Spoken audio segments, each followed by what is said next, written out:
அனைவருக்கும் வணக்கம். இது ஜெயா பிளஸின் ஏன் என்ற கேள்வி விவாத நிகழ்ச்சி. நாளை பொங்கல் பண்டிகை உற்சாகமாக தமிழர்களால் கொண்டாடப்பட இருக்கக்கூடிய நிலையில் பொங்கல் பண்டிகைக்காக சொந்த ஊருக்கு மக்கள் அலையலையாய் புறப்பட்டு வரக்கூடிய காட்சிகள் நம்ம செய்திகளை பார்த்திருப்போம். இப்போது இன்று நாம் எடுத்திருக்கக்கூடிய விவாதத்திற்கான தலைப்பு என்பது ஏமாற்றத்தில் பெண்கள், துயரில் விவசாயிகள், விளம்பர திமுக ஆட்சியில் கசப்பான பொங்கலாக நாளை கொண்டாடப்பட இருக்கும் பொங்கல் அமைந்திருக்கிறது. இது குறித்து தான் நாம் விவாதத்தை நகர்த்த இருக்கிறோம். இந்த விவாதத்தினுடைய கருப்பொருள் இன்று எடுப்பதற்கான காரணம் என்பது தமிழக அரசு அறிவித்திருக்கக்கூடிய வழங்கியிருக்கக்கூடிய பொங்கல் பரிசு தொகுப்பு தான். சாமானிய மக்களுடைய வாழ்க்கையில் பொங்கல் பண்டிகை முக்கிய பண்டிகையாக தமிழர்களுடைய வாழ்நாளில் இருக்கக்கூடிய சூழலில் கடந்த ஆட்சி காலங்களில் பொங்கல் பண்டிகைக்கு பேரிடரால் பாதிக்கப்பட்ட தமிழக மக்களுக்கு 5000 ரூபாய் வரை பொங்கல் பரிசு தொகுப்பு வழங்க வேண்டும் என்று குரல் கொடுத்த திமுக தான் இப்போது அரசில் இருக்கும்போது 1000 ரூபாய் கூட கொடுப்பதற்கு வழியில்லை என்று சொல்கிறார்கள். அதே நேரத்தில் வழங்கக்கூடிய பரிசு தொகுப்புகளிலும் கூட குறைந்தபட்ச பொருட்களை கூட வழங்கவில்லை. அது மட்டுமின்றி இன்னும் பல மக்களுக்கு இந்த பொங்கல் பரிசு தொகுப்பு இன்று வரை சென்று சேரவில்லை என்ற குற்றச்சாட்டும் தமிழகத்தில் அதிகமாக இருக்கிறது. இது குறித்து தான் இன்றைய விவாத நிகழ்ச்சியினுடைய கருப்பொருள் அமைந்திருக்கிறது. முதலில் விருந்தினர்களை வரவேற்று விடலாம். அரங்கத்திற்கு வந்திருக்கக்கூடிய மூத்த பத்திரிகையாளர் பாக்கி மற்றும் அரசியல் விமர்சகர் ரவிசங்கர், உங்கள் இருவரையும் நான் நிகழ்ச்சிக்கு வரவேற்கிறேன். நம்மோடு இன்னும் சிறிது நேரத்தில் இணைய வழியில் இணைய இருக்கிறார்கள் எழுத்தாளர் எம் குமார் மற்றும் அரசியல் விமர்சகர் சரவண பெருமாள். சார், பாக்கி சார், நான் உங்ககிட்ட இருந்தே தொடங்கலாம்னு நினைக்கிறேன். ஒரு விஷயத்தை நான் கோடிட்டு காட்டிட்டு இந்த நிகழ்ச்சிக்குள்ளே போகலாம். 2020 டிசம்பர் 21 கடலூரில் இப்போதைய துணை முதலமைச்சர் உதயநிதி ஸ்டாலின் கடலூர் 2020 பேசுகிறார். என்ன சொல்கிறார் அப்படின்னா, பொங்கல் பரிசு தொகுப்போடு சேர்த்து 5000 ரூபாய் வழங்க வேண்டும். அரசுக்கு நிதிச்சுமை இருக்கலாம், ஆனாலும் கூட தமிழர்களுடைய முக்கியமான பண்டிகையாக பொங்கல் இருக்கும்போது மக்களுக்கு 5000 ரூபாயை உடனடியாக வழங்குங்கள் என்று அன்று பேசியிருக்கார். திமுக ஆட்சி பொறுப்பேற்று கிட்டத்தட்ட இதுதான் கடைசி பொங்கல். அடுத்த பொங்கல்லாம் தேர்தல் பொங்கலாக இருக்கும். இந்த பொங்கலுக்கு 1000 ரூபாய் நிதி உதவி, அந்த நிதித்தொகை கொடுக்கவில்லை அப்படின்றத தாண்டி பொங்கல் பரிசு தொகுப்பில் இடம்பெறக்கூடிய பொருட்கள் கூட சரியாக இல்லை அப்படின்ற ஒரு குற்றச்சாட்டு பரவலாக தமிழகத்தில் இருக்கு. எப்படிப்பட்ட பொங்கலாக நீங்கள் பார்க்குறீங்க? முதல்ல இன்றைய முதலமைச்சராக இருக்க மு.க. ஸ்டாலின் அப்போது எதிர்க்கட்சி தலைவர் போது 5000 ரூபா தரணும் அப்படின்னார். அதுக்கு ஒரு கணக்கு சொன்னார். அந்த கணக்கு நான் போகலை, உங்களுக்கு தெரியும். 5000 ரூபா தரணும். நீங்கள் வெளியில் இருக்கும்போது என்ன வேணும் சொல்லலாம், ஆனால் உள்ளே வந்த பிறகு நிதி நிலைமை எப்படி இருக்குது அப்படின்னு பல விஷயங்கள் இருக்குது. இப்போது தங்கம் தென்னரசு பேரிடரை காரணமாக சொல்கிறாரு, நிதி வரல அப்படின்ட்டு.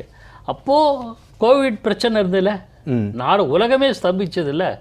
அந்தகைய சூழலில் 5000 ரூபா கொடுக்க முடியுமா? அது ஒன்று நாம் கொடுக்க முடியுமா முடியாதுங்கிறது மட்டும் நம்ம எதுக்கு எல்லாத்தையும் கேட்கணும். கேட்டுட்டா நீங்கள் செய்வீங்க அப்படின்னு உனக்கு என்ன சைக்கிள் ஓட்ட தெரியாதா, ஏன் தெரியுது சைக்கிள் ஓட்டக்கூடாது அப்படி இப்படி சொல்கிறோம். சரி, அப்போ நீ ஓட்டுன்னு சைக்கிள் கொடுத்தா எனக்கு தெரியாது அப்படின்னா எப்படி இருக்குமோ அந்த மாதிரி தான் இது. அதுக்கு முன்னாடி ஒரு சின்ன விஷயம் சொல்கிறேன். ஒவ்வொரு வாட்டி ஏதாவது மேற்கோள் காட்டுவேன். இந்த முறை எனக்கு ஒரு கவிதை தோன்றியது. அந்த கவிதையை நான் படிச்சிடலாமா உங்கள் அனுமதியோட? தாலிக்கு தங்கம் போச்சு, தரக்குறைவான பேச்சு. அமைச்சர்கள் என்னென்ன பேசுகிறாங்க பார்க்குறோம். வேலியோ பெண்ணுக்கு இல்லை, பெண்ணுக்கு வேலியே கிடையாது, பாதுகாப்பே இல்லை. வேடிக்கை நடக்குதுங்க. என்ன வேடிக்கை நடக்குது? ஏதோ நடக்குது. சாலைகள் பள்ளமாச்சு, சட்டமே இல்லாத போச்சு, வேலைகள் கிடைப்பதப்போ. இது ஏன் சொல்கிறேன்னு சொல்கிறேன். அப்புறம் வேதனை நீங்கவில்லை, வேலைகள் கிடைக்கவில்லை. நீங்கள் முதல்ல இதை ஆரம்பிச்சிருவோம். 5000 ரூபா தர முடியலன்றதுக்கு அமைச்சர் விளக்கம்லாம் சொல்கிறார். அப்போ ஏன் நீங்கள் வாக்குறுதி அளிக்க வேண்டும்? எனக்கு இந்த பத்திரிகைகள் இருக்கிற வார பத்திரிகைகள் நிறைய கதைகள் கற்பனைகள்லாம் இருக்கும். ஆனால் இந்த பத்திரிகையில் வரும் கதைகளில் வரும் கதாபாத்திரங்களும் நிகழ்ச்சிகளும் கற்பனையே அப்படி பேசாமல் 180 பல நூற்றுக்கணக்கான 500கணக்கான வாக்குறுதிகள் அள்ளி வீசிய தேர்தல் அறிக்கையில் அள்ளி வீசிய திராவிட முன்னேற்ற கழகம் எல்லாத்தையும் சொல்லிட்டு கீழே இந்த வாக்குறுதிகள் அனைத்தும் கற்பனையே, உண்மை அல்ல அப்படின்னு ஒரு போட்டு தான் பொருத்தமாக இருக்குது. அதுக்கப்புறம் நீங்கள் எத்தனை வேணால் பண்ணாலும். ஏன்னா 500 இதில் 100 விழுக்காடு 80 விழுக்காடுன்னு ஒருத்தர் சொல்லுவார், 90 விழுக்காடுன்னு ஒருத்தர் சொல்லுவார், இன்னொருத்தர் 100 விழுக்காடு அப்படிப்பார். என்னென்ன வாக்குறுதிகள் நிறைவேற்றார்கள் என்பதற்கு ஒரு சின்ன ஆரம்பிச்சிடறேன். இப்போ நீங்கள் கேட்ட தலைப்பிலேயே கசக்குமா இனிப்பு. நாம் கரும்பு கசக்கிறது, சர்க்கரை தர்றாங்க, அதுவும் கசக்குது. அப்புறம் எதுதான் இன்றைக்கும்? சென்ற முறை வெல்லம் கொடுத்தாங்க, அந்த வெல்லம் எப்படி உருகியது? எங்கேயுமே வெல்லம் உருகாது. ஆனால் உருகிய வெல்லம், புழு, அந்த மற்ற பொருட்கள், சிதைந்த காலாவதியான பொருட்கள், இப்படி தான் தரப்பட்டது. பெரிய சர்ச்சை ஏற்பட்டது. ஆனால் இந்த சர்ச்சையெல்லாம் தவிர்த்துருவோம். யாருக்கோ கான்ட்ராக்டெல்லாம் கொடுத்தோமில்ல, அவங்களுக்கு கிடைக்க வேண்டியதெல்லாம், கொடுக்க வேண்டியது வர்றதெல்லாம் தவிர்த்துட்டு வெல்லம், சர்க்கரை, கரும்பு, அரிசின்னு முடிச்சுட்டாங்க. அதுலேயுமே இப்போ கரும்பை பொறுத்தவரையில் விவசாயிகள், நேற்றைக்கு தினம் கூட பார்த்தோம், கிருஷ்ணகிரி விவசாயிகளுக்கெல்லாம் விலை வீழ்ச்சி, சரிஞ்சு போச்சு. அவங்களுக்கு பழையபடி விலை கொடுத்தா அவங்க என்ன பண்ணுவாங்க? ஒன்று. சில தினங்களுக்கு முன்பு மத்திய மாநில அரசு ஒரு அறிவிப்பை கொடுத்தது. விவசாயிகள்கிட்டேருந்து இந்த செங்கரும்பு, அதாவது பொங்கல் தொகுப்புக்கான கரும்பு இருக்குல்ல, ஒவ்வொரு குடும்பத்துக்கு ஒரு கரும்பு 2 கரும்பு கொடுக்குறாங்கன்னா அதை எங்கேயாவது ப்ரொக்யூர் பண்ணுவாங்க, கொள்முதல் பண்ணுவாங்க, அந்த தமிழ்நாடு முழுவதும் இருக்கிற கரும்பு விளைச்சல்லேருந்து. ஆனால் என்ன நடந்தது? கரும்பு விவசாயிகள், நான் முழுக்க இல்லை, அவங்க கரும்பு விவசாயிகள் வந்தீங்கன்னா அவங்க பெரிய கதை சொல்லுவாங்க. கரும்பு விவசாயிகள் இந்த ஆண்டு அரசாங்கம் இப்படி கொள்முதல் செய்யுமா இல்லையான்னு தெரியாத ஒரு சூழல். எதுவுமே தெரியல, என்ன பண்ணுவாங்கன்னு தெரியாது. என்ன பண்ணுவாங்க? விளைச்சிட்டு கரும்புகளை நம்ம ஷோகேஸில் வைப்பாங்க, அவங்க வித்தாகணும் இல்லை, அதுதான் இப்போது சில விஷயத்துக்கு பலன் கிடைக்கும். என்ன பண்ணாங்க? 80% கரும்பு தமிழ்நாட்டில் விளைந்த கரும்புகள் விற்கப்பட்டு விட்டன. விற்பனைக்கு சிலது ஒப்பந்தம் போட்டாச்சு, எல்லாம் முடிஞ்சு போச்சு. மீதி 20% தான் கொள்முதல் பண்ணுவாங்கன்னு நினைக்கிறேன். அப்போ இது ஒரு பக்கம். விற்பனை யாருக்கு போச்சு? கரும்புகளை விற்பனை செய்தவர்கள், வாங்கியவர்கள் வியாபாரிகள். இப்போ அரசாங்கம் என்ன பண்ணுது? வியாபாரிகள்கிட்டேருந்து கரும்பு வாங்குறாங்க. அப்போ யார் பலனடைகிறான்? விவசாயி அல்ல, வியாபாரி. இடைத்தரகர்களே இல்லை. அப்படின்னு விளம்பரம்லாம் இருக்குது, நான் பார்த்தேன், முழுக்க தரோவாக படிச்சுட்டேன். இடைத்தரகர்கள் கூடாது, மற்ற மிடில் மேன் கூடாது, எல்லாம் போட்டிருக்காங்க. மிடில் மேனை இவங்க அக்ரிமெண்ட் போட்டு வாங்க போகிறதே இடைத்தரகர்கள் மாதிரி இருக்கிற வியாபாரிகள். விவசாயிக்கிட்டேருந்து ஒரு கரும்பு, ஒரு உதாரணத்துக்கு ஒரு கரும்பை 30 ரூபாய்க்கு வாங்கிட்டு 40 ரூபாய்க்கு அரசாங்கத்துக்கு இவங்க வைப்பாங்க. அப்போ யார் பலனடைவார்கள்? வியாபாரிகள். நீங்கள் சொல்கிற அந்த 20% கூட ஒரு விவசாயிட்ட இருந்து 180 கட்டு வாங்கணும் அரசு அப்படின்னா 20 கட்டு தான் வாங்கினாங்க, அதுக்கு மேல எங்கிட்ட வாங்க மறுக்கிறாங்க அப்படின்னு சொல்லி நம்ம ஜெயா பிளஸ்கே கூட பல விவசாயிகள் அதுவும் ஒரு பகுதி இருக்கு. அது ஒன்று இருக்கு. குவிண்டாலுக்கு இத்தனை கொடுக்கணும் கேட்ட இதுவும் அப்படியே நிலுவையில் இருக்குது. விவசாயிகளுடைய தேவைகள் பூர்த்தி செய்யவில்லை. ஆகையினால விவசாயிகள் கரும்பு கொடுக்குறாங்க, கரும்பு சாப்பிட்டா இருக்கும், அவங்க வாழ்க்கையை நிற்காது. அது மாதிரி எல்லா கட்டத்துலேயுமே இருக்குது. சரி, நான் ஏன் இப்போ தாலிக்கு தங்கம் இல்லைன்னு ஆரம்பித்தேன்னா, தை மாதம், தை பிறந்தால் வழி பிறக்கும். நிச்சயமாக அந்த தை மாதத்தில் ஏகப்பட்ட திருமணங்கள் நடைபெறும். அப்போ அவங்கள தங்கம், இப்போ தங்கம் ஏறிட்டுருக்கு, 50,000க்கு கிட்டத்தட்ட வந்தாச்சு ஒரு சவரன், அதுக்கு மேலே போயிருக்குன்னு நினைக்கிறேன், 58,000. இந்த நிலையில் ஏழைகள், நடுத்தர வர்க்கத்தினர் ஒரு திருமணத்தை நடத்துறதுக்கு எப்படி தங்கம் வாங்குவாங்க? தாலிக்கு தங்கம் கொடுத்தது புரட்சி அம்மாவோட ஆட்சி இல்லையா? அதுக்கு காலி பண்ணிட்டாங்க. ஆக தை பிறந்தால் வழி பிறக்குமா, பழி ஏற்குமான்னு தெரியல, அந்த மாதிரி ஒரு சூழல். இது மாதிரி இந்த அரசாங்கம் சொன்னதையெல்லாம் இப்போ இது நான் நீங்கள் பொங்கல் மட்டும் இல்லை, பொதுவாகவே பாருங்களேன், பட்டப்படிப்பு படிப்பதற்கான கடன் வாங்குற கல்வி கடன், அது அரசாங்கமே ஏற்றுக்கணும். சரியா? நீட் ரகசியம் தெரியும்னாங்க, இப்போது எக்ஸ்போஸ் ஆகிட்டாங்க. 3 ஆண்டுகளுக்கு முன்னாடி சொன்னது, 4 ஆண்டுகளுக்கு தேர்தலுக்கு முன்னாடி சொன்னது இப்போது எக்ஸ்போஸ் ஆகிட்டாங்க. அப்புறம் நகை கடன், எல்லாருக்கும் போய் கடனை, நகையை தேர்தல் வரத்துக்குள்ளே நீங்கள் கூட போய் நகைகளில் கடன் வைங்க, இந்த இதில் பேங்க்கில் வைங்க, தள்ளுபடி செய்யப்படும், இந்த மாதிரி ஆச்சு. இப்போ அதை விட முக்கியமானது, ஆண்டுதோறும் 10 லட்சம் பேருக்கு வேலை. சரி, ரொம்ப நல்ல ஸ்கீம் தான் அப்படின்னு பார்த்தா 3-4 ஆண்டுகள் ஆச்சு. குறைஞ்சபட்சம் 40 லட்சம் அல்லது 30 லட்சம்னு வச்சுங்களேன், வேலை கிடைச்சிச்சா? மாண்புமிகு முதலமைச்சர் முத்துவேல் கருணாநிதி ஸ்டாலின் அவர்கள் 2-3 முறை வெளிநாடுகளுக்கெல்லாம் போய் பல்வேறு ஒப்பந்தங்கள்லாம் பண்ணிட்டாங்க. என்ன தொழில் வளர்ச்சி இருந்தது, என்ன தொழில்கள் வரப்போகுது அப்படிங்கிறது ஒரு பெரிய கேள்வி. இன்று வரை அதுக்கான வெள்ளை அறிக்கை கிடையாது. என்னென்ன இண்டஸ்ட்ரி வரப்போகுது? அம்மா இருக்கும்போது எத்தனை தொழிற்சாலைகள், கார் தொழிற்சாலை, அந்த தொழிற்சாலை எவ்வளோ வந்தது, எவ்வளோ பேருக்கு வேலைவாய்ப்பு வந்தது, உற்பத்தி பெருகியது, அதன் மூலம் வருவாய் கிடைத்தது, நாட்டினோட பொருளாதாரம் வளர்ந்தது, பலருக்கு வேலை வாய்ப்புகள் கிடைத்தது. அதான் அந்த மாதிரி ஜெயலலிதா ஆட்சியில் இருந்தது. இப்போ என்ன பண்ணாங்க? பல முறை போனார், வரவேற்பு. நீங்க சொல்றதை பார்த்தா இது உண்மையிலேயே தமிழக மக்களுக்கு இது கசப்பான பொங்கல் தான், தமிழகத்துடைய வளர்ச்சிக்கும் கசப்பான பொங்கல். அதாவது கரும்பு கசக்குமா, யாராவது குவிஸ் கேட்டாங்கன்னு வச்சுங்களேன், கரும்பு கசக்குமா இனிக்குமானா இனிமேல் சொல்லலாம் கசக்கும், சர்க்கரை கசக்கும். செவிலியர்களுக்கு வேலை. இப்போ கொரோனா பீரியடில் கடும் பணிச்சூழலில் வேலை செய்த செவிலியர்களுக்கு இன்று வரை வேலை இல்லை. பகுதி நேர ஆசிரியர்கள், இங்கேயே நான் இதே தளத்தில் நம்ம பேசியிருக்கோம். இது மாதிரி எல்லா தரப்பினருக்குமே கசப்பாக இருக்கிற ஒரு பொங்கலாக இருக்குது. இனிக்கும் பொங்கல்னு நம்ம சொல்ல முடியும், கசக்கும் பொங்கல் என்று சொல்லக்கூடிய ஒரு நிலையை இந்த அரசாங்கம் ஆக்கிவிட்டது. வேற எதுலையோ கவனம் செலுத்துகிறது. இன்னும் சட்டம் ஒழுங்கு அதெல்லாம் வேற இருக்கு, அது பார்ப்போம். சரி, நம்ம தொடர்ந்து பேசலாம். பாக்கி குமார் நம்மோடு இணைந்திருக்கார். குமார் சார் வணக்கம். நிகழ்ச்சிக்கு நீங்க இணைவதற்கு கூட உங்களை வரவேற்று விட்டேன். குமார் சார், இன்னைக்கு நம்ம அதிமுக பொதுச் செயலாளர் திருமதி வி.கே. சசிகலா அம்மையார் அவருடைய அறிக்கையை நீங்க பார்த்திருப்பீங்க. இந்த பொங்கல் அப்படின்றது தமிழக மக்களுக்கு ஒரு கசப்பான பொங்கலாகவே இருக்கிறது. போதிய அளவு இந்த நிவாரணங்கள் சென்று சேரவில்லை பேரிடர் காலங்களில். அதிலிருந்தே இன்னும் மீளாத மக்களுக்கு இந்த பொங்கல் பரிசு தொகுப்பு கொடுப்பதில் கூட பல முறைகேடுகள் நடைபெற்று இருக்கிறது அப்படின்றதெல்லாம் சுட்டி காட்டியிருக்காங்க. இன்னும் பல மக்களுக்கு அது கொண்டு போய் கூட சேர்க்க முடியவில்லை அப்படின்ற ஒரு வருத்தத்தையும் நம்ம பதிவு செஞ்சிருக்கிறத பார்க்க முடியுது. உங்களுடைய பார்வையில் எப்படி பார்க்குறீங்க? உலகெங்கிலும் இருக்கும் தமிழர்கள் அனைவருக்கும் இனிய பொங்கல் வாழ்த்துக்கள். இன்றைக்கு அரங்கத்தில் இருக்கிற அத்தனை நண்பர்களுக்கும் உங்களுக்கும் என்னுடைய பணிவான பொங்கல் வாழ்த்துக்களை தெரிவித்துக் கொள்கிறேன். சின்னம்மா திரு சசிகலா அம்மா அவர்கள் கொடுத்திருக்கிற, அவங்க இன்னைக்கு எந்த மற்ற செய்திகளில் மற்ற தலைவர்கள்லாம் கொடுத்ததாக நான் பார்க்கல. பட் இவங்க கரெக்டாக அந்த அடித்தட்டு மக்களுடைய உணர்வுகளை அவங்க பிரதிபலித்திருக்கிறார்கள் என்றுதான் நான் கருதுகிறேன். ஏனென்று சொன்னால் பொங்கல் ஆசை வார்த்தை காட்டி மோசம் செய்தது போல ஒரு நிலைமை அப்படித்தான் இருக்கிறது. திரு பாக்கி அவர்கள் பல விஷயங்களை டீட்டெயில்டா எக்ஸ்பிளைன் பண்ணாங்க. நான் அவர் சொன்னதுல இருந்து அவர் சொன்னது முழுக்க சரி, அவர் மேலோட்டமா சொன்னார். நான் அதுல விவசாய பிரச்சனையை பத்தி அவர் சொன்னார். அந்த காலத்துல இப்ப நான்லாம் ஒரு விவசாய குடும்பம் தான். எங்க ஃபாதர், எங்களுக்கு லேண்ட் இருந்தது, விவசாயம் நடந்தது. அப்பெல்லாம் எப்படின்னா 3 வியாபாரி தான் இருப்பாங்க. நெல்லுக்கு ஒருத்தர் இருப்பாரு, வாழைக்காய்க்கு ஒருத்தர் இருப்பாரு, தேங்காய்க்கு ஒருத்தர் இருப்பாரு. இந்த 3 வியாபாரி தவிர இவங்க வேற யார்ட்டையுமே பேச மாட்டாங்க, விலையை கூட பேச மாட்டாங்க. ஏன்னா ஒரு லாயல்ட்டி. வாழ்நாள் பூரா அந்த ஆள் தான், அவர் சொல்ற விலையை தான் கொடுப்பாங்க, இடையில வாங்கிடுவாங்க, கொடுத்துடுவாங்க. இப்படி ரகசியமா நடந்தது. ஆனா அதை எழுதி கணக்கு வச்சு பார்த்தா அவங்களுக்கு ஏறும் கலப்பை தான் மிச்சம்னு கிராமத்துல ஒரு பழமொழி சொல்லுவாங்க.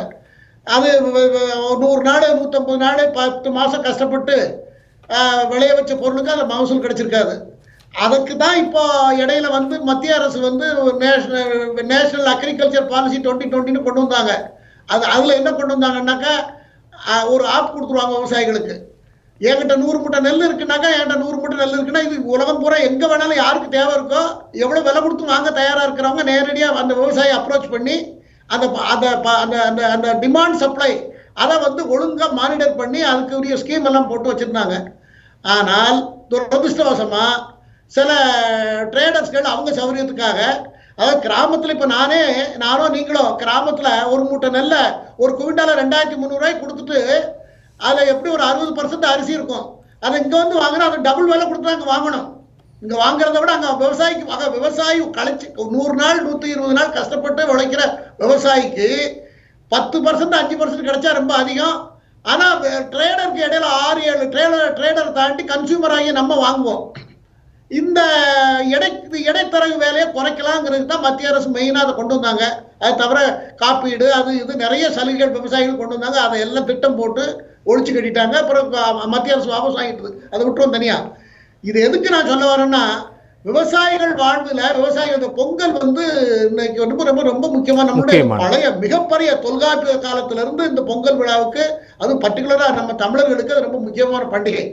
இந்த நாளில இந்த அரசு, திமுக அரசு 5000 ரூபாய் தார, அடுத்து எதிர்கட்சியா இருந்த ஒரு வாக்குறுதி வாயில வந்ததெல்லாம் பேசிட்டு இப்போ அவங்க பின்னடிக்கிறத பார்த்தா இது மக்கள் மத்தியில மிகப்பெரிய அவங்களுக்கு ஒரு எரிச்சலையும் ஒரு எதிர்ப்பு உணர்வையும் தான் ஏற்படுத்துங்கிறது என்னுடைய பார்வை. 2வது நிதியை பத்தி சொல்றாங்க. நிதியை பொறுத்தவரையில திரு எடப்பாடி பழனிசாமி ஹேண்ட் ஓவர் பண்ணும்போது இவர்கிட்ட அப்ப 4.5 லட்சம் கோடியா இருந்தது கடன். இன்னைக்கு 8.5 லட்சம் கோடி. இப்போ அடுத்தால ஒன்று வாங்குவாங்க, 10 லட்சத்தை தாண்டிடணும் வைங்க. ஆனால் ஆண்டுதோறும் வருமானம் 3 லட்சம் கோடிக்கு மேலே வருமானம் வந்திருக்கிறது. இந்த டைரக்டாக டேக்ஸே 76% வந்திருக்கிறது. நான் முந்தா நாள் ஒரு ஊடகத்தில் பேசும்பொழுது நான் புள்ளிவரத்தையோடு நான் பேசுகிறேன், இப்போ எடுத்து வரல, வந்திருக்கு. கிட்டத்தட்ட 14 லட்சம் கோடிக்கு மேலே வந்திருக்கிறது. இதை வச்சு இது ஏன் இதில் பெருசாக எந்த ஸ்கீமும் இல்லை. அதாவது டேம் இல்லை, டேம் கட்டியிருக்கேன், ரோடு போட்டேன், அல்லது குளம் வெட்டினேன், வாய்க்கால் வெட்டினேன், விவசாயிகளுக்கு அந்த வசதியை பண்ணி கொடுத்தேன், இந்த வசதியை பண்ணி கொடுத்தேன், நகரங்கள் எல்லாம் நான் புறணமிச்சேன், வடிகால் வாரியம் பண்ணேன், எதையாவது ஒன்று சொல்லியிருந்தாலும் பரவாயில்ல. அப்படியும் ஒன்றும் இல்லை. ஆனால் என்ன நடந்திருக்குங்கிறது யாருக்குமே தெரியல. அப்போ ஒரு வெள்ளை அறிக்கை கொடுங்க. வருமானம் வந்திருக்கு, வருமானம் ஏன்னா டேக்ஸ் எல்லாம் 160%. பழைய டேக்ஸுக்கும் இப்போ இருக்க டேக்ஸுக்கும் சம்மந்தமே இல்லை. ஒரு 4 வருஷம் கட்டாமல் இருந்தான்னா அவன் வீட்டை அந்த ப்ராப்பர்ட்டி விற்று தான் கொடுக்கணும், அந்த மாதிரி டேக்ஸு. கட்டலைன்னா நிமிஷத்துக்கு நிமிஷம் இன்ட்ரெஸ்ட் அதில். அப்போ இபியும் ஜாஸ்தி, வாட்டர் டேக்ஸ் ஜாஸ்தி, பத்திரப்பதிவு ரொம்ப ஜாஸ்தி. அப்போ இப்படி எல்லாம் ஜிஎஸ்டி வேற மத்திய அரசு வழியா ஒரு வருஷத்துக்கு 2 லட்சத்துக்கு மேல 2 லட்சத்துக்கு, கடந்த மாசம் கூட 2 லட்சத்துக்கு மேல வந்திருக்கிறது. 2,40,000 கோடி ரூபாய் வந்திருக்கிறது. அதுல மாநிலத்துக்கு வர வேண்டிய 8,000 கோடி எல்லாம் வந்திருக்கிறது. அப்ப இவ்வளவு வந்துகிட்டு இருக்கும்போது புதுசா பெரிய ஸ்கீம் எதுவும் போடாதனால, இப்ப குஜராத்ல 25-30 வருஷத்துக்கு முன்னால வாட்டர்லாம் இன்டர்லிங்க் பண்ணி வேளாண்மை எல்லாம் டெவலப் பண்ணாங்களா, மாற்றி அமைச்சாங்க. அந்த மாதிரி ஒரு ஸ்கீம் போட்டிருந்தா கூட ஓஹோ அரசாங்கத்தில் பணம் தட்டுப்பாடு வந்துட்டுன்னு சொல்லலாம். பெரிய ஸ்கீம் நமக்கு தெரிய எதுவுமே இல்லை. அன்றாட நடக்குது. அவன் மழை நேரத்தில் இதை மோட்டர் பம்பை வாடகைக்கு எடுத்து ஹையர் பண்ணி தான் தண்ணியை சுத்தம் பண்றாங்க. அதை தொழிலா வச்சிருக்காங்க ரெகுலரா.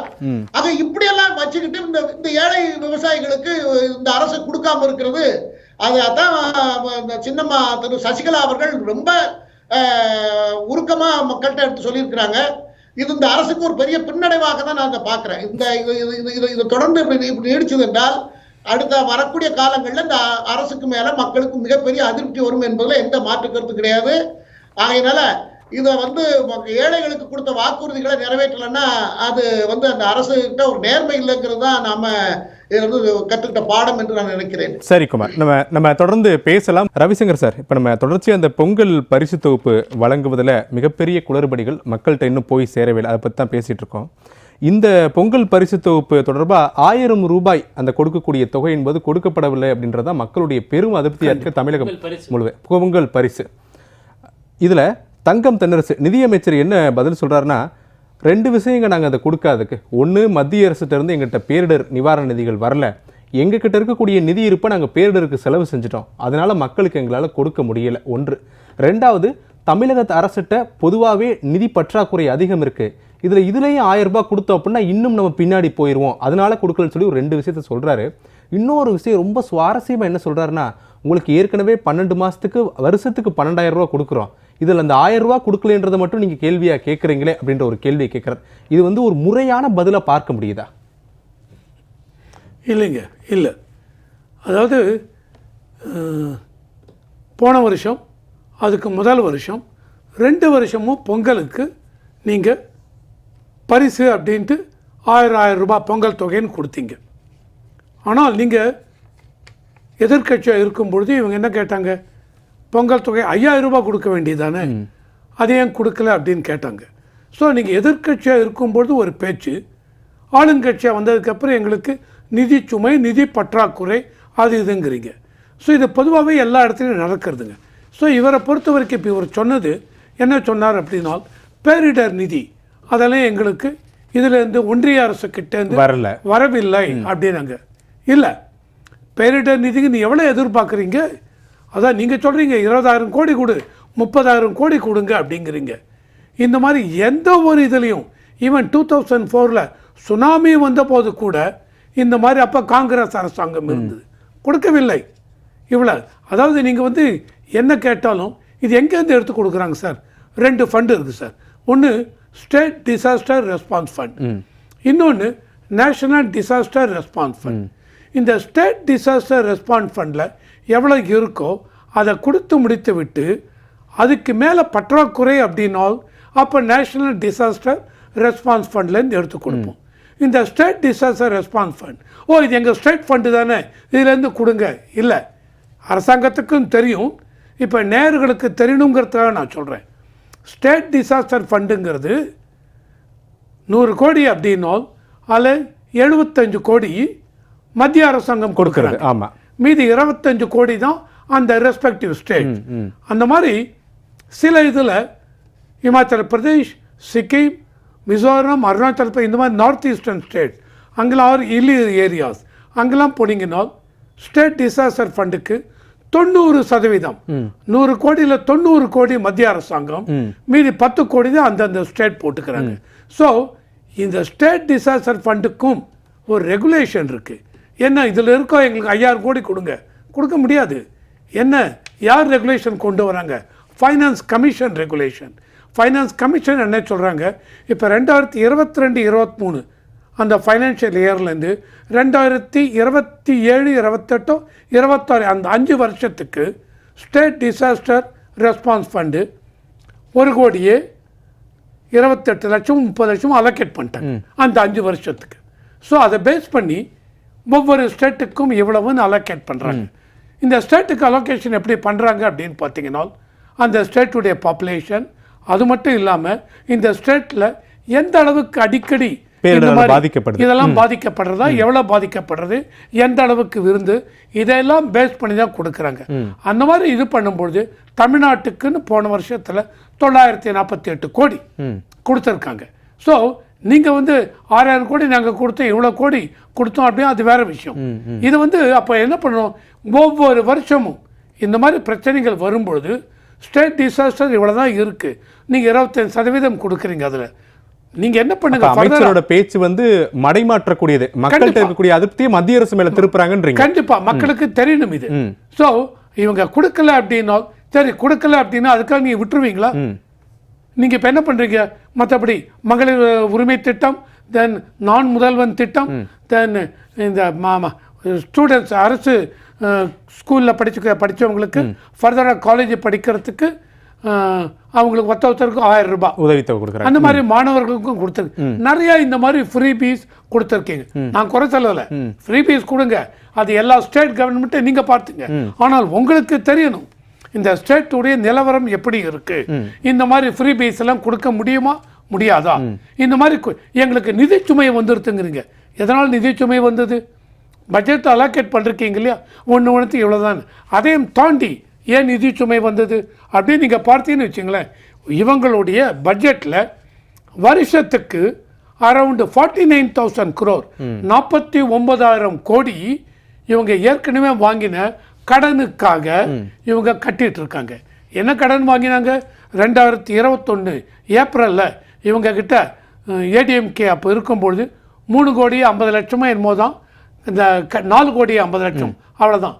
இன்னைக்கு 8 கோடி 50 லட்சத்துக்கு வந்துருது. இந்தியாவிலேயே தமிழ்நாடு தான் முதலிடம். ஆமா, கடன் வாங்கினது 4 லட்சம் கோடி வாங்கியிருக்கீங்க. ஸோ இந்த மாதிரி வாங்கும்போது அந்த கடன் சுமை இருக்கு. அதுக்கு 49,000 50,000 கோடி, இதை தவிர இலவசம் இதெல்லாம் கொடுத்துட்டு என்ன பண்ணிட்டீங்க, மக்களுடைய தலைமையில ப்ராப்பர்ட்டி டேக்ஸ் ஏற்றியாச்சு, இந்த டேக்ஸ் ஏற்றியாச்சு, இந்த ஸ்டாம்ப் டியூட்டி ஏற்றியாச்சு, யூ நேம் தி டேக்ஸ், எல்லா டாக்ஸையும் ஏற்றியாச்சு. உரிமை தொகைன்ற பேர்ல 1000 ரூபாய் கொடுக்கறத விட மக்கள்கிட்ட இருந்து அதிகமா தான் வருது. சரி, சோ அதனால உரிமை தொகை நாங்க கொடுக்கறோமே, அதனால இந்த இதை பொங்கலுக்கு நாங்க கொடுக்கவில்லை என்றால் அது சரியில்லை, மக்களும் அதுக்கு ஒத்துக்க மாட்டாங்க. இது ரொம்ப முக்கியமா பார்க்கணும். விவசாயிகள் அப்படின்னு எடுத்துட்டீங்கன்னு வச்சுங்க, விவசாயிகளுக்கு கண்டிப்பாக இந்த அளவுக்கு வெள்ள இது நிவாரணம் போகல.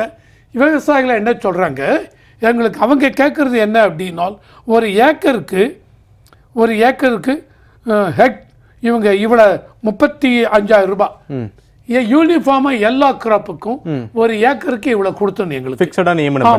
எங்களுக்கு இந்த இதுல இவ்வளவு கிராப்ஸ் எங்களுக்கு இந்த 35,000 என்ன அப்படின்னா, எங்களுக்கு ஒரு ஏக்கர்ல பயிர் செய்வதற்கு 35,000 ரூபாய் ஆறுது, அதை நீங்க கொடுக்கணுங்கிறாங்க. ஆனால் இவங்க என்ன சொல்றாங்க, பேடி அப்படின்னால் ஒரு ஹெக்டருக்கு 17,000 ரூபாய், தென் பெரனியல் கிராப்ஸுக்கு 22,500 ரூபாய், தென் ட்ரை கிராப்ஸுக்கு 8,500 ரூபாய் ஒரு ஹெக்டருக்கு.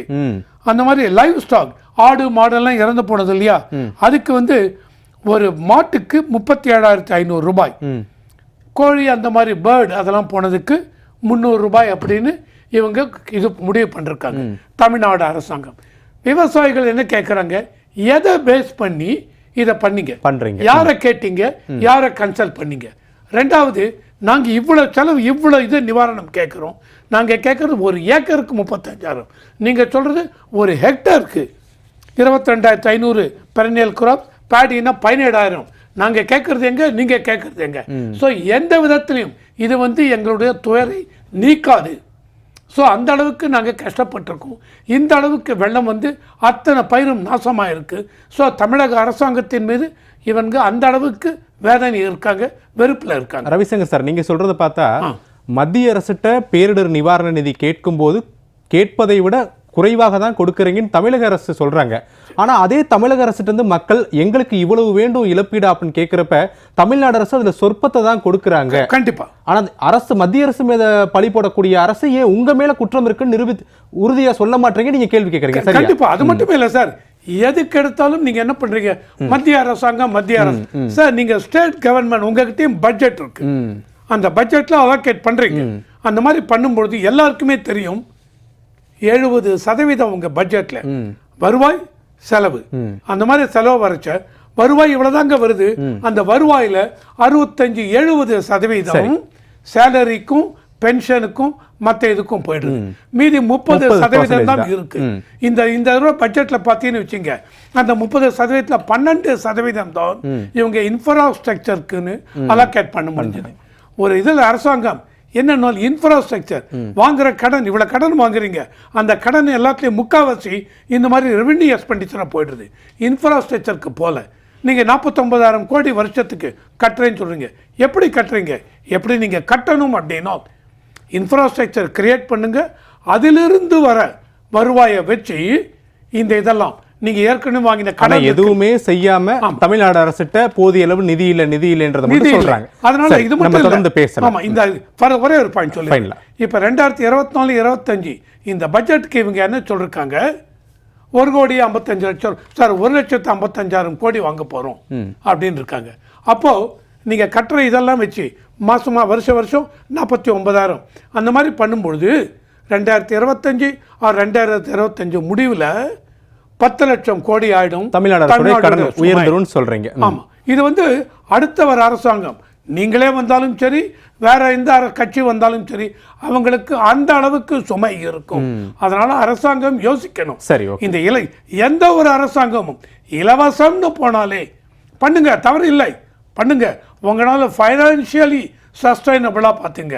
இதை தொடர்ச்சியா கொடுக்க முடியுமா, முடியாதா? சரி, ஓகே. முக்கியமான கருத்தை நீங்க முன் வச்சிருக்கீங்க. சரவண பெருமாள் சார், வணக்கம். சரவண பெருமாள் சார், இந்த நம்ம கசப்பான பொங்கலாக இந்த பொங்கல் அமைந்திருக்கிறது தமிழக மக்களுக்கு. நீங்க முன்பு இணைவதில் சில தாமதம் இருந்தனால அந்த தலைப்பை மட்டும் நான் உங்கள்கிட்ட நினைவூட்டிக்கிறேன். நாளை கொண்டாடப்பட இருக்கக்கூடிய பொங்கல் தமிழர்களுக்கு கசப்பான பொங்கலாக அமைந்திருக்கு. அந்த அளவுக்கு தான் திமுகவினுடைய ஆட்சி நிலை இருக்குது அப்படின்றத நம்ம குறித்து நம்ம தொடர்ச்சியாக பேசிட்டு இருக்கோம். இந்த பொங்கல் பரிசு தொகுப்புல அமைச்சர் சொல்லக்கூடிய விளக்கம் அப்படின்றது, ரேஷன் அட்டை வைத்திருக்கக்கூடிய அனைவருக்குமே மகளிர் உரிமை தொகை என்று மாதம் 1000 ரூபாய் அரசு கொடுக்கிறது.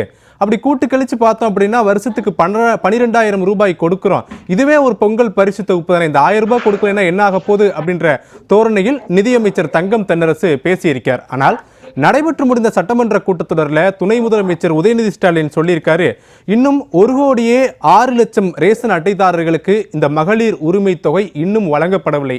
அப்ப அந்த 1,06,00,000 ரேஷன் அட்டைதாரர்களுக்கு இந்த பொங்கல் விழா இல்லையா? இதைத்தான் அரசு சொல்ல வருகிறதா? உங்களுடைய கருத்து என்ன?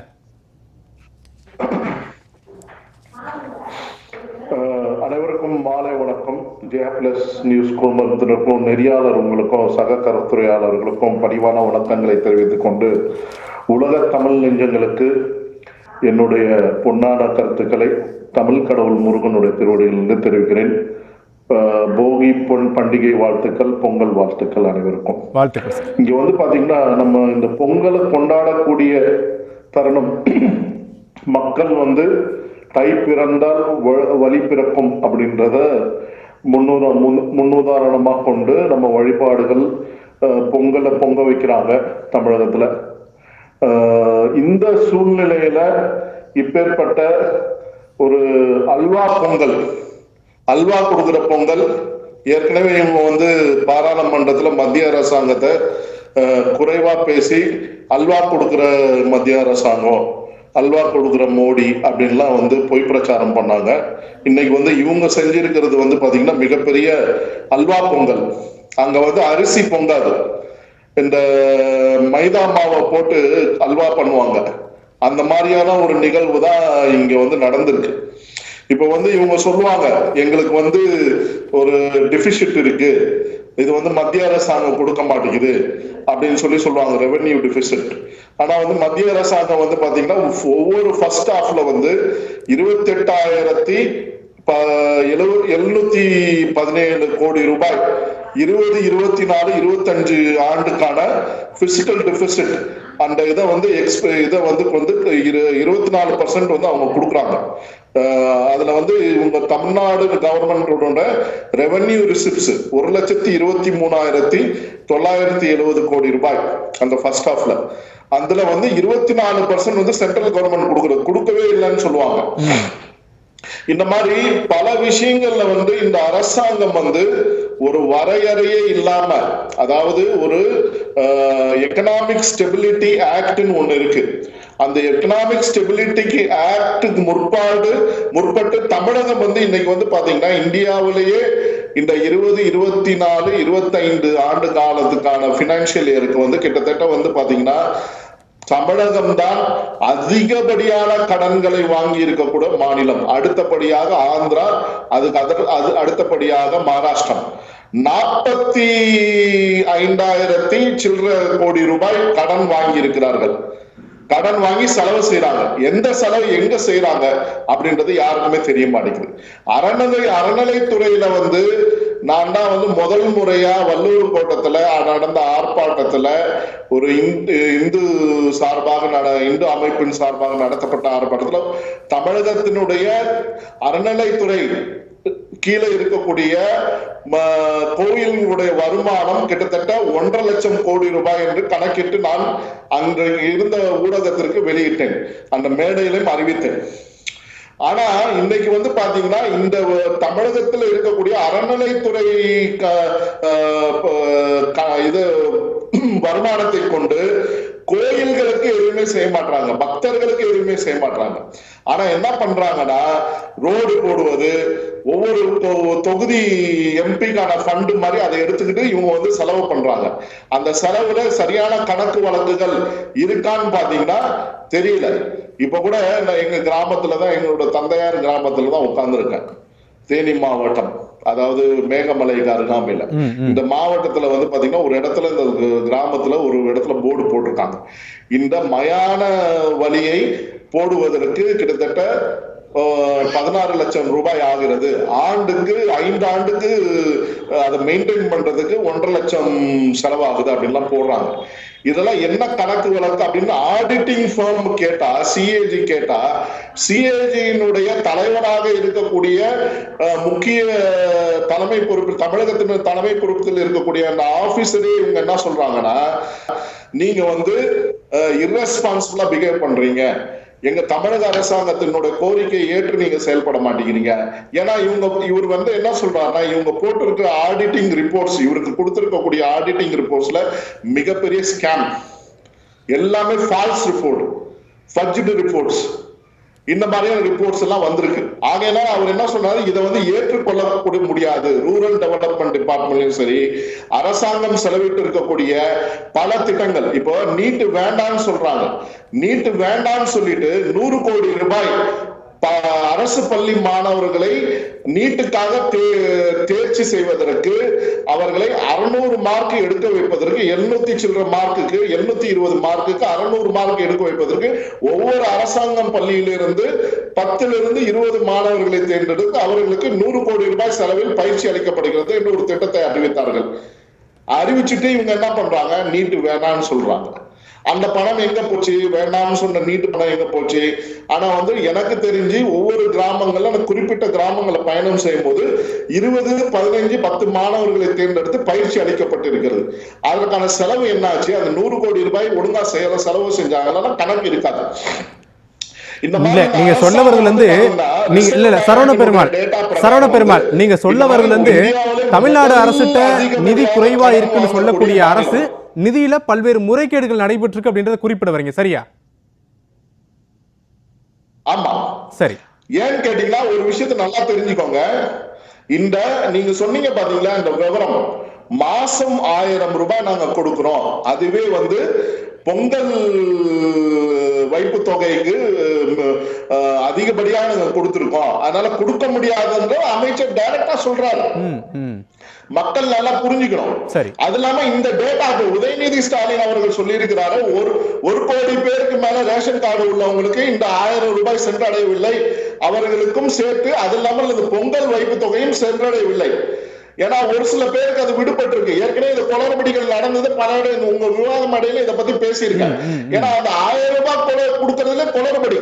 அந்த 1000 ரூபாய் எங்க கொடுத்தாங்கன்னா, இவங்க அந்த லோக்சபா தேர்தலில் வந்து ஒவ்வொரு ஓட்டுக்கும் வந்து 1000, 2000, ஈரோடுல 5000 ஃப்ரிட்ஜ், டிவி இதெல்லாம் கொடுத்துப்பதற்கு செலவழிக்கப்படுகிறது.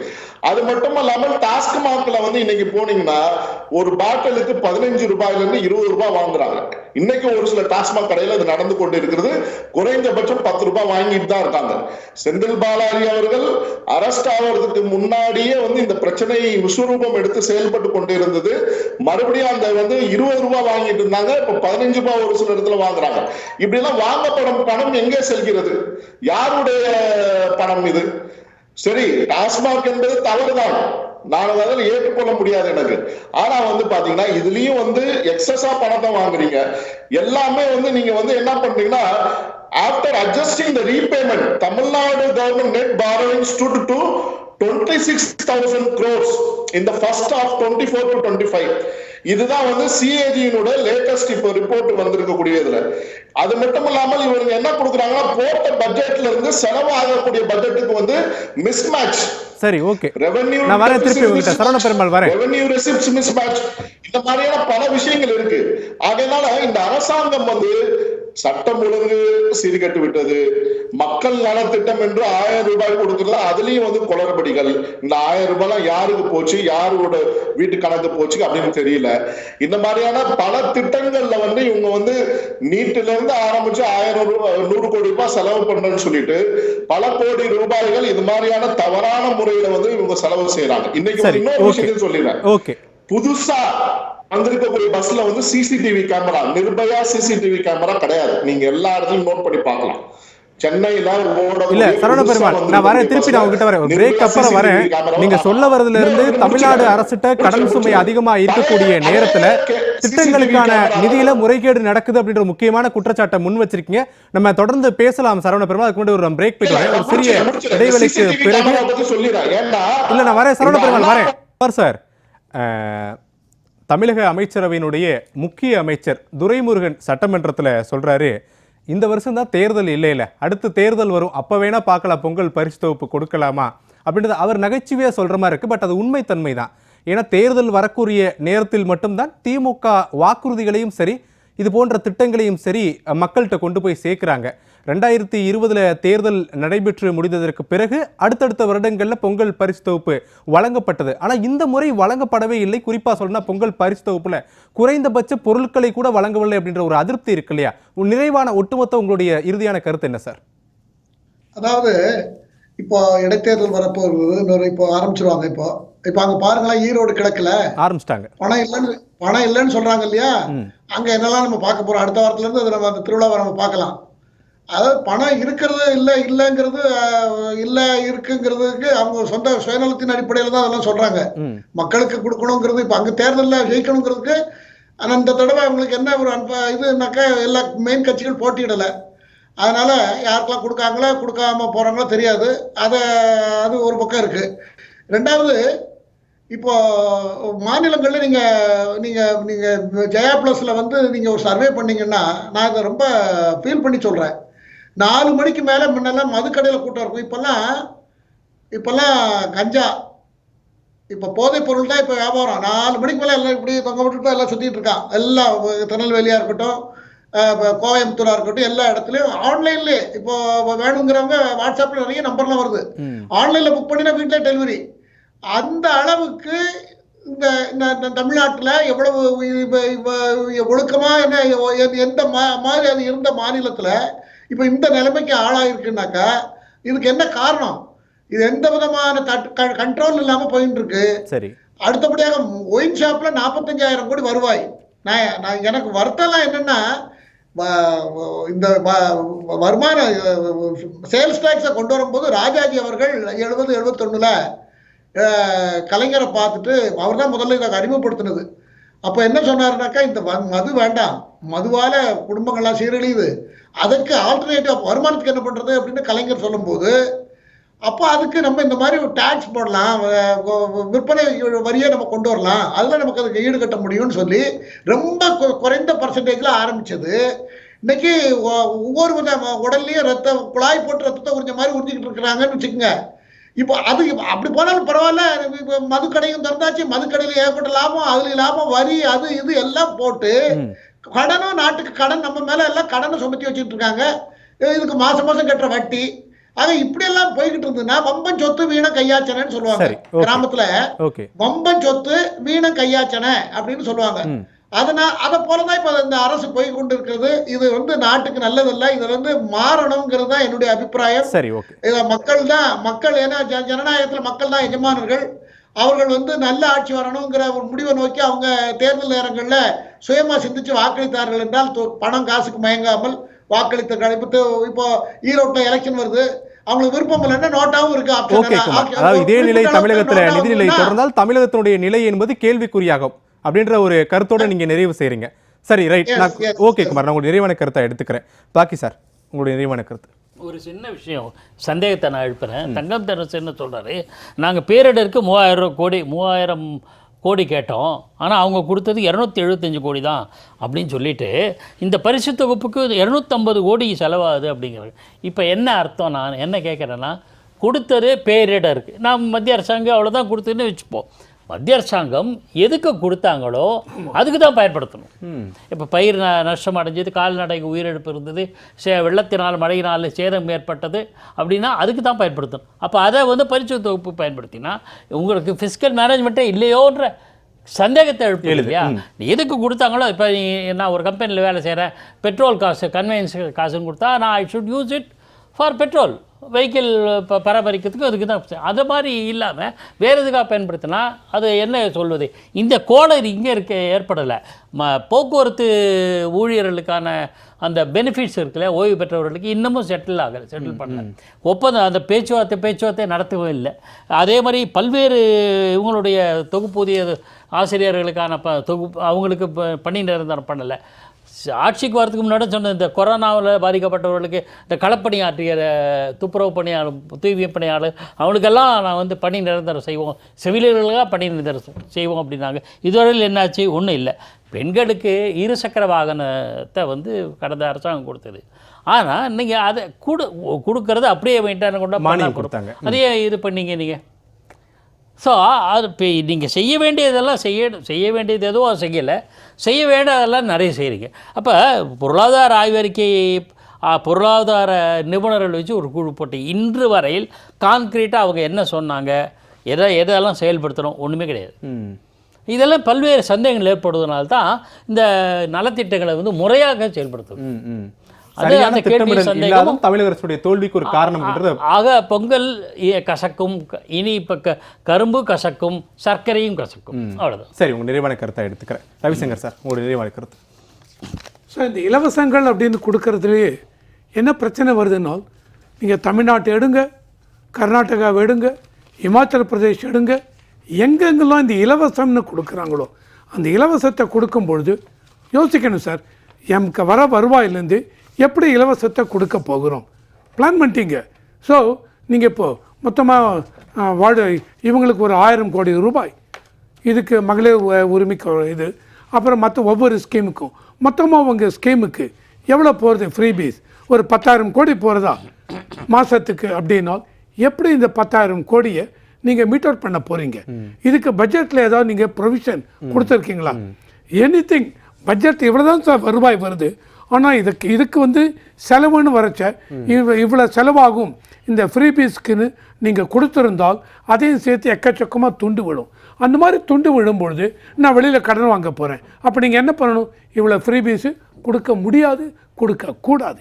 இந்த மாதிரி ஒவ்வொரு எந்தெந்த அரசாங்கம் ஃப்ரீபீஸ்ன்னு கொடுத்து பண்ணுறாங்களோ அத்தனை அரசாங்கம் ஸ்டேட் கவர்மெண்ட் தவிக்கிறாங்க.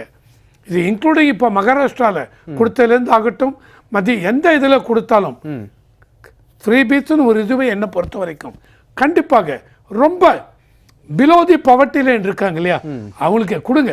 மற்றபடி இப்போ நீங்கள் 2 கோடி லட்சம் பேர் இவங்களுக்கு ரேஷன் கடையில் இருக்காங்க, இப்போ எனக்கும் உண்டு இவருக்கும் உண்டு உங்களுக்கும் உண்டுன்னா தேவையில்லை. இதுக்கு ஏதாவது ஒரு ஸ்கீம் கொண்டாங்க. இப்போ எனக்கெல்லாம் நீங்கள் கொடுத்த வரைக்கும் ரேஷன் கார்டை பொறுத்த வரைக்கும் சார் வேண்டாம் சார், ஒன்றுமே வேண்டாம், ஒரு இது ரேஷன் கார்டுக்கு பதில் ஒரு இந்த கார்டு கொடுத்துருங்க, அதை வச்சுட்டா போகிறோம், வேறு ஒன்றுமே வேண்டாம். இதை இம்ப்ளிமெண்ட் பண்ணுங்கள். இதெல்லாம் இம்ப்ளிமெண்ட் பண்ணாலே எக்கச்சக்கமாக அரசாங்கம் சேர்க்கலாம். நீங்கள் இப்போ என்ன பண்ணுறீங்க, 280 கோடி இந்த பொங்கல் பரிசு, 1 கிலோ அரிசி, 1 கிலோ சர்க்கரை அண்டு ஒரு கரும்பு, அதை தவிர 600 கோடி ரூபாய் வேஷ்டி சட்டைக்காக, புடவை வேஷ்டி புடவை இன்னும் முழுமையா பல இடங்கள்ல கிடைக்கல, பல இடங்கள் கிடைக்கல, இன்னும் வரல, எங்களுக்கு ஸ்டாக் வரல, 2-3 நாள் கழிச்சு வாங்க, பொங்கல் முடிஞ்சதுக்கு அப்புறம் வாங்கன்றாங்க. அதுக்கு அது என்ன கொடுத்து பிரயோஜனம்? ஸோ இந்த மாதிரி இருக்கிறச்ச இந்த அரிசி 1 கிலோ இது சுகர் இதெல்லாம் வச்சு என்ன பண்ண முடியும்? அதனால் மக்கள் வந்து கண்டிப்பாக ஏமாற்றம் அடைந்திருக்கார்கள். அதே சமயத்தில் அரசாங்கம் யோசிங்க, இந்த இதை பற்றி ஃப்ரீபீஸை பற்றி இலவசம் கண்டிப்பாக இது பாதாள குழிக்காய்த்து கொண்டு போய்விடும். எப்படி அப்படின்னா ப்ராப்பராக அதை பிளான் பண்ணலை அப்படின்னா, இவ்வளோ வாங்குறேன், இது மூலம் எனக்கு வருவாய் வருது, நான் கண்டிப்பாக அடைக்க முடியும், தப்பு இல்லை, கொடுங்க. அந்த மாதிரி கொடுக்கும் பொழுதும் பிலோ தி பவர்ட்டி லைன் பீப்புளுக்கு கொடுங்க. இதுதான் என்னுடைய இது. நீங்கள் ரவிசங்கர் சொல்கிறதுபடி பார்த்தா தேர்தலுக்கு முன்னாடி வாக்குறுதிகள் கொடுக்கும்போது மத்திய அரசிட்ட கேட்டுட்டா வாக்குறுதி கொடுக்குறீங்க, இவ்வளோ நிதி நீங்கள் கொடுப்பீங்களா, நாங்கள் அந்த வாக்குறுதியெல்லாம் கொடுக்க போகிறோம், எல்லாத்தையும் கொடுத்துட்டு பிறகு மத்திய அரசு நிதி கொடுக்கலன்றது என்ன நியாயம்ன்றது கண்டிப்பா. ரவிசங்கருடைய நிறைவான கருத்தை நான் எடுத்துக்கிறேன். சரவண பெருமாள் சார், உங்களுடைய நிறைவான கருத்து சார். அதாவது சார், இந்த அரசாங்கம் நான் சொன்ன மாதிரி பழைய பஸ்ல இருந்த CCTV cameras, Nirbhaya CCTV cameras, அதெல்லாம் பழைய பஸ் எல்லாம் ஸ்கிராப் பண்ணிட்டாங்க. அங்க இருந்த சிசிடிவி கேமராஸை வந்து பிடிங்கியாச்சு பழைய பஸ்ல இருந்து. அது எங்க போச்சு அப்படின்னு கேட்டீங்கன்னா அதுக்கு பதில் சரியா வரல. இப்ப எனக்கு வந்திருக்க தகவல் என்னன்னா, அந்த சிசிடிவி கேமராஸ்லாம் வந்து செகண்ட் ஹேண்ட் ரேட்ல வந்து அப்படியே மார்க்கெட்ல விற்கப்படுவதாக எனக்கு ஒரு தகவல் வந்திருக்கு. இது ஒரு இது இந்த மாதிரியான ஒரு குளறுபடி. இப்ப என்னன்னா, இவங்க என்ன பண்ணாங்க, புது பஸ்ஸுக்கு ஸ்பெஷலா சிசிடிவி கேமராஸ் ப்ரொக்யூர் பண்றதா ஒரு டெண்டரை தாம விட்ட மாதிரியும், அதை யாருக்கிட்டையாவது இவங்க சார்ந்து இருக்கக்கூடியவங்ககிட்ட வாங்கி அதை ஃபிட் பண்ற மாதிரி கணக்கு காமிப்பாங்க. ஆனா இன்னைக்கு வரைக்கும் புது பஸ்ல சேலஞ்ச் பண்ணி சொல்றேன், நீங்க எங்க வேணா பார்க்கலாம், இது வரைக்கும் CCTV cameras, Nirbhaya CCTV cameras வந்து புது பஸ்கள்ல கிடையாது. இவங்களுக்கு இன்னொரு விஷயம் பாத்தீங்கன்னா, சென்ட்ரல் கவர்மெண்ட் வந்து 48 லட்சத்துக்கு கோடி ரூபாய் பட்ஜெட் போடுறாங்க. 12 லட்சம் கோடி ரூபாய் வந்து பாத்தீங்கன்னா கேபிட்டல் எக்ஸ்பெண்டிச்சர். ஸ்டேட் கவர்மெண்ட்டுக்கு வந்து எவ்வளவு கேபிட்டல் எக்ஸ்பெண்டிச்சர்னு சொல்லி இவங்க ஒரு லைன்ல சொல்லுங்க பார்க்கலாம், சொல்ல முடியாது. ஆகையினால இந்த மாதிரியான ஃபண்ட் குளறுபடி, இந்த அரசாங்கம் என்றைக்கு வந்து ஸ்டாலின் தான் வராரு, விடியல் தர சொன்னாங்க. ஆனா வந்து நான் ஏற்கனவே வந்து ஒரு இடத்துல வந்து பாடல் வரியா நான் பாடினேன், ஸ்டாலின் தான் வராரு, அல்வா தர போறாரு. அதுதான் இன்னைக்கு நடந்திருக்கு. ஆகையினால இந்த மாதிரியான ஒரு அவல நிலை இன்னைக்கு வந்து எங்க கிராமத்துல இருக்க மக்கள் வந்து வெம்பி நொந்து நூடுல்ஸா ஆயிட்டாங்க, அல்வாவா ஆயிட்டாங்க. கிண்டி இந்த திமுக போட்டு கிண்டுல அவங்க அல்வாவாயி நூடுல்ஸோட ரொம்ப மோசமாயி தவிச்சுக்கிட்டு இருக்காங்க. என்ன சொல்றது, விலைவாசி ஏறி போச்சு, இவங்களால எம்ப்ளாய்மெண்ட் கொடுக்க முடியல, எதை கேட்டாலும் மத்திய அரசாங்கம் கொடுக்கல, அதனால நாங்க செய்ய முடியல, மத்திய அரசாங்கம் கொடுக்கல, நாங்க 50,000 புது கிளாஸஸ் வந்து உருவாக்க முடியல, மத்திய அரசாங்கம் கொடுக்கல, ஆகையினால எங்களால வந்து புது டாய்லெட்டை கட்ட முடியல. இப்படி ஒவ்வொரு இதுலயும் வந்து இவங்க வந்து சொல்றதெல்லாம் பொய். அதான் மக்களையும் வந்து இவங்க கொச்சைப்படுத்துவாங்க. அந்த ஓசி மினிஸ்டர்னு ஒருத்தர் இருக்காரு, மக்கள் வந்து இலவசமா பஸ் கொடுத்துட்டு நீங்க தான் ஓசியில போறீங்க பாருங்க அப்படின்னு. அது மாதிரி இந்த ஆட்சியில தாங்க இது வரைக்கும் நான் பார்த்ததே இல்லை. இந்த மாதிரியான ஒரு கருணாநிதி அவர்களுடைய ஆட்சி காலத்துல கூட இந்த மாதிரியான ஒரு ஆட்சி துக்ளக் அப்படின்னு சொல்றது கூட வந்து லாயக்கு இல்லாத ஆட்சி தான் இது. அதனால சின்னம்மா அவர்களை வந்து தெளிவா அவங்க கேள்வி கேட்டிருக்காங்க.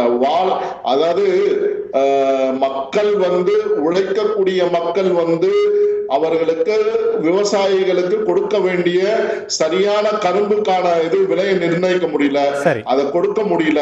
நீங்க கொள்முதல் செய்யற இடத்துல நிறைய குளறுபடிகள், அந்த கொள்முதல் செய்த அரிசிகளை வந்து சரியான விநியோகிக்க முடியல. நீங்க இன்னைக்கு பாமாயில் விலை வந்து 45 ரூபாய் சுருக்கமா சொல்லுங்க. அதான் நீங்க 45 ரூபாய் கொள்முதல் பண்ணி 25 ரூபாய் கொடுத்தீங்க. அதே மினிஸ்டர் என்ன சொல்றாங்கன்னா இன்னைக்கு விலைவாசி ஏறி போச்சு, 25 ரூபாய்க்கு கொடுக்க முடியாது ரேஷன்ல அப்படின்ற லெவல்ல இவங்க பேச ஆரம்பிச்சிட்டாங்க. நீங்க சொல்றது படி பார்த்தோம் அப்படின்னா மோசமான ஆட்சி நிர்வாகத்தால் தமிழக மக்கள் ஒரு பொங்கல் பண்டிகையை கூட இனிமையாக கொண்டாட முடியாத சூழல் தான் தமிழகத்துல இருக்கு அப்படின்றத உங்களுடைய கருத்தா நீங்க சொல்றீங்க. இது உங்களுடைய நிறைவான கருத்தா நான் எடுத்துக்கிறேன். இன்றைய தலைப்புல நாளை பொங்கல் பண்டிகை கொண்டாடப்பட இருக்கக்கூடிய நிலையில ஏமாற்றத்தில் பெண்கள், துயரில் விவசாயிகள், விளம்பர திமுக ஆட்சியினுடைய கசப்பான பொங்கலாக நாளை மக்கள் பொங்கல் பண்டிகையை கொண்டாட இருக்கிறார்கள் என்பதை தான் தலைப்பாக நாம் எடுத்து 4 விருந்தினர்களோடு கருத்துக்களை எல்லாம் நாம் பரிமாறிக்கொண்டிருந்தோம். மற்றொரு விவாத நிகழ்ச்சியில் சந்திக்கிறேன். விருந்தினர்களுக்கும் தமிழக மக்களுக்கும் ஜெயா பிளஸ் வாயிலாக பொங்கல் நல்வாழ்த்துக்களை தெரிவித்துக் கொள்கிறேன். நன்றி, வணக்கம்.